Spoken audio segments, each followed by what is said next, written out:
சொல்லுங்க. ரட்சிப்பு என்றால் பாவத்துக்கு மறுத்து நீதிக்கு பிழைக்கப்படும். ரட்சிப்பு என்றால் என்ன? ரட்சிப்பு, ரட்சிக்கப்படணும். நான் ரட்சிக்கப்பட்டேன், நான் ரட்சிக்க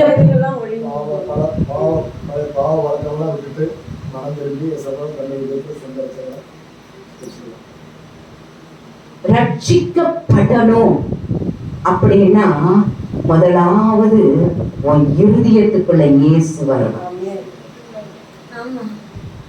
ஹல்லேலூயா, ஹல்லேலூயா, ஹல்லேலூயா.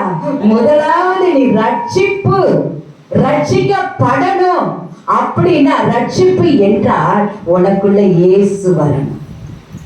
ஆண்டவர் சொல்றாரு உன்னத பாட்டுல, அவர் சொல்றாரு, என் மகளே உன் கதவை திற.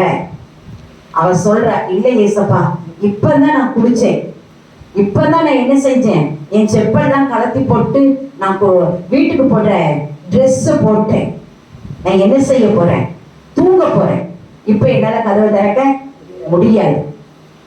என் பிள்ளைங்க இருக்காங்க, அவங்களுக்காக நான் நகை வேணும், பணம் வேணும், கடன் பிரச்சனை இருக்கு, போராட்டம் இருக்கு, பிரச்சனை இருக்கு. நீங்க கூப்பிட்ட உடனே நான் எப்படி வர முடியும்? எப்படி நான் உங்களை உள்ளத்துக்குள்ள ஏத்துக்க முடியும்? கொஞ்ச நேரம் வெயிட் பண்ணுங்க, கொஞ்ச நேரம் வெயிட் பண்ணுங்க. உன்னத பாட்டுல இருக்கா இல்லையா? அதை வாசிச்சிருக்கோமா இல்லையா?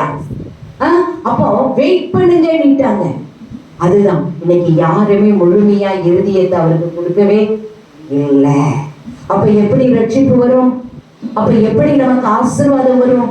நான் பழையவைகள் எல்லாம் என்னை விட்டு போய்விட்டது, நான் புதிய மனுஷி, நான் புதியவளா இருக்கிறேன். ஆனா என் வாழ்க்கையில எப்படி இருக்கு? பழசு வந்துகிட்டே இருக்கு, பழைய கோபம் வந்துகிட்டே இருக்கு, பழைய பாவம் வந்துகிட்டே இருக்கு, பழைய காரியங்கள் என்னை தேடி வந்துகிட்டே இருக்கு. அதுக்கு நான் ரகசியமாக இடம் கொடுத்துக்கிட்டே இருக்கேன். ஹல்லேலூயா, ஹல்லேலூயா.